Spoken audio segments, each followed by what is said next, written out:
जी अस्सलाम वालेकुम dear students. उम्मीद है आप सब लोग खैरियत से होंगे। अल्हम्दुलिल्लाह आप लोगों ने 18.1 से लेकर 18.4 तक उम्मीदें समझ लिया होगा। और जो आज एक्सरसाइज करने जा रहे हैं वो 18.5 है। और मैंने आप लोगों को पहले ही बता रखा है कि 18.4 जो है very very important for the papers and question number 3 is very important in 18.4 now about today we start 18.5 but ये इम्पोर्टेंट तो नहीं है, लेकिन मे बी थोड़े चांस बन सकते हैं, लेकिन है बहुत इजी। लेकिन इसके लिए जो है थोड़ा सा पहले आप लोग एक चीज़ समझ लें। आप देखें, आप लोगों ने एक वेरिएशन पढ़ी थी। वो वेरिएशन क्या थी? एक तो सिंपल वेरिएशन थी जो आप लोग 18.2 में सॉल्व करके आए हैं। आज है define joint variation. What is joint variation? When a variable depends on the product और कोएफिशिएंट ऑफ टू और मोर वेरिएबल्स। ये सिंपल सी बात है, जब एक वेरिएबल जो है दो वेरिएबल्स पर डिपेंड कर रहा हो, वो चाहे कोएफिशिएंट की फॉर्म में आ रहे हो चाहे मल्टीप्लाई में। In other words they were in the form of directly proportional और inversely proportional. It is called joint variation. Means एक ही टाइम में वादो मल्टीपल्स में भी दो वेरिएबल्स आएंगे और जिस पर डिपेंड कर रहे होंगे वो सिंगल ही रहेगा, और इन्वर्स में भी दो ही वेरिएबल होंगे। मतलब दो वेरिएबल्स होंगे X, let's suppose X directly proportional to Y and Z. अब देखिए दो वेरिएबल, तीन वेरिएबल का कम्बिनेशन हो गया। अब प्रोपोर्शनैलिटी के इस तरफ जाएँ, एक्स जो है डिपेंड कर रहा है वाई और जी पर, तो वो एक्स जो है दो वेरिएबल्स पर डिपेंड कर रहा है, तो ये हमारे पास क्या है? Joint variation. एग्जांपल देखें, if x varies directly with both y and z, have x directly proportional to Y and z, so when we remove the proportionality x is equal to ky z. In the next example, if x varies directly with y, अब देखें दोनों किसी एक साथ आ गए। पहले inverse अलग होता था, x डायरेक्ट अलग होता था, लेकिन इधर क्या होगा? दोनों साथ होंगे। if x varies directly with y and inversely with z, we have x directly proportional to x proportional to y upon z, x is equals to ky z, means x directly proportional to y and inversely proportional to z. Now we start exercise. Focus. Question की noise समझ लीजिएगा, इंशाल्लाह मुश्किल नहीं है, बस calculator का इस्तेमाल है या आपके दिमाग का इस्तेमाल है। If y varies directly as x square, okay, y proportional to x square and z also y proportional to x square and z, this is our first equation. आप देखें ये सोल्यूशन में डायरेक्ट आ जाए, y proportional to x square and z, हमने ये z तक equation जो है लिख ली। फिर आपने प्रोपोर्शनैलिटी साइन जब रिमूव किया तो y इज इक्वल्स टू के एक्स स्क्वायर z, ये सोल्यूशन में जो है इक्वेशन 1 में हम पहुंच चुके हैं। प्रोपोर्शनैलिटी साइन रिमूव करते हैं तो इक्वल्स लाते हैं, और k जो है कोई कांस्टेंट है प्रोपोर्शनैलिटी का। आप देखें आगे देखें तो फर्स्ट इक्वेशन से हमेशा k की वैल्यू फाइंड होती है। आप लोग पहले 18.2 में इजीली समझ चुके हैं, नहीं समझ चुके तो फिर 18.2 का एक दफ़ा रिव्यू कर लीजिएगा, इसी चैनल पर ही गिवन है। y इज इक्वल्स टू के एक्स स्क्वायर z। आप देखें फर्स्ट इक्वेशन में से पहले k निकलेगा। देखें y value is 6 and x value is 4 and z value is 9. Okay, it is given in your question. When you put x, y and z in the equation, then you got k. Okay, here y value is 6, k is equals to k multiplied by x square, means 4 square multiplied by 9. When you solve it, 6 is equals to k multiplied by 144. We need k 144 multiply with k. When you shift on the other hand side, on the other side it will be divide 6 over 144, k is equal to 1 over 24. Write y as a function of x, means आप देखें y को किसके function में लिखना है? x and z में। तो आप लोगों को याद होगा मैंने बताया था कि सिर्फ x y नज़र आना चाहिए इस इक्वेशन में, x नज़र आना चाहिए और z नज़र आना चाहिए। k क्या कर दें? रिमूव कर दें।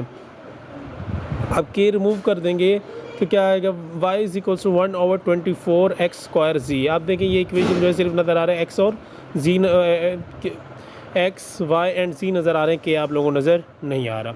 ये हो गया। अब जो लास्ट पार्ट है डायरेक्टली सॉल्व किया हुआ इधर, इसके बाद determine the value of y आप लोगों ने फाइंड करना है, y as it is, okay, is equals to k value is 1 over 24, equation 1 में ही पुट कर रहे हैं, k is equals to 1 over 24, then when x is equals to -8 square multiplied by 12. Okay, when you solve it, 12 ones are 12, 12 twos are 24, cancel, and then again 64 2 32 ज़ा 64, y is equal to 32। This is your first question. अगर समझना है तो फिर भी बता दीजिएगा, फिर मैं एक्सप्लेन कर दूँगा, क्योंकि आप लोगों ने पहले से समझ रखा है, इसलिए जो है मैंने वाइट बोर्ड पे समझाना ठीक नहीं समझा, टाइम भी लग जाता, और दूसरा टाइम तो वैसे इस पर भी लग रहा है, लेकिन ये है कि उस पर जो है थोड़ा एक्सप्लेन ज़्यादा हो जाता है, लेकिन एक्सप्लेनेशन पहले दी हुई है तो इतनी मुझे ख़ास ज़रूरत फील नहीं हुई। आपने in question number 2, if Y varies directly as X and U square, आप देखें डायरेक्टली में 2 वेरिएबल्स आ गए हैं, इन्वर्सली में भी 2 वेरिएबल हैं, and inversely as v and t. y is equal to 40, x is equal to 8, u is equal to 5, v is equal to 3। अब देखिए चारों वेरिएबल्स की जब वैल्यू मिल जाए तो हम पहले क्या बना लेते हैं, उसमें से k अपना बना लेते हैं, t की वैल्यू भी। अब देखिए पहले इक्वेशन सेट की, आपकी इक्वेशन 1 होगी, y proportional to directly proportional to x u square inversely proportional to vt. When you remove the proportionality sign here, y is equals to kx u square upon vt. Okay, अब जो है देखें, आप यहाँ पर क्या करेंगे, हम वैल्यूज़ पुट करेंगे, y x u v and t। Values put की आप लोगों ने, y 40, k multiply by 8 5 square, k x value 8, u square 5 square और 3 multiply by 2। Okay, 8 25 is 200 over 6 will be divided when you take on the other side 6 will be multiplied, 40 multiplied by 6 is equal to 240। अब 200 उधर multiply हो रहा था, इधर आके क्या हो गया, डिवाइड हो गया। ठीक है जी, अब फिर वही सेम क्वेश्चन आ गया है, also find in terms of x u v and t, मीन्स एक्स के की वैल्यू पुट कर दें इक्वेशन 1 में, तो वो आपका किस टर्म में आ जाएगा, in terms of X and T आ जाएगा। और नेक्स्ट पार्ट जो है लास्ट, के की वैल्यू आप पुट कर दीजिएगा इक्वेशन 1 में, ये पार्ट 2 हो जाएगा। Also find the value of y, अब वैल्यू ऑफ वाई फाइंड करनी है, बाकी सब पुट करने हैं। के की वैल्यू हमने 6 over 5 पहले पुट कर रखी है, फाइंड कर रखी है। और देखिए आप एक्स की वैल्यू -2 है, यू की वैल्यू 4 है, वी इज इक्वल टू 3 है, टी इज इक्वल टू -9 है, और के इज इक्वल टू क्या है 6 over 5। आप लोग ये वैल्यूज़ पुट करेंगे, सिंपल सॉल्व करेंगे, 192 over 15 आ जाएगा। 5 3 ज़ा 15, 15 1 ज़ा 15 -15, 6 to the 12 -12, 4 square 16, 12 multiplied by 16 is equal to 192, minus cancel। Okay, 15 also corresponds to 3 table, 3 5s are 15 and 3 6 are 18, 1 carry 3 4s are 12, 64 over 5, so k is equal to 6 over 5, y is equal to 6 over 5। Next is very easy, वैसे समझा रहा हूँ, if w varies directly as u square and inversely as cubic root, आप देखें u square डब्ल्यू proportional to u square over cubic root of v, inverse वाला नीचे चला जाता है, आप लोगों को पता है, ऊपर दूसरा चला जाता है। W is equal to K U square over cube root of V. Then from first equation we find the value of K. Here W is equal to 16, U is equal to 6 and V is equal to 27। Okay, we put that 27 is the cube of 3, cube cancel with cube root, if you put in the calculator then also you got 6 square is 36। Okay, 3 इधर divide हो रहा है, उधर जाके multiply हो रहा है। हाँ, कुछ लोग सोच रहे होंगे 3 to 36 कैंसिल हो सकता था, वो भी कैंसिल कर दें, 3 12 से 36, again 12 will be divide on 216, same answer. Okay, 36 उधर मल्टीप्लाई हो रहा है, इधर आके डिवाइड हो गया, 648 से 36 को डिवाइड करेंगे 18 आ जाएगा। ठीक है जी, नेक्स्ट पार्ट उसका, find the value of w, when you find k then you find the value of w। okay, when u is equal to 10, v is equal to 1 to 5, k value is 18, v u square 10 square 120। gas is directly proportional to t, v जो है directly proportional to t है। अब same statement है, इस तरह होना था वो वाला 4 वाला, and inversely proportional to the square root of pressure, v proportional to t over root p। When you remove the proportionality, v is equal to k into t ओवर p root. From first equation we find the value of k, if v is equals to 100, t is equals to 30, p is equals to 64। you put that values, we find k।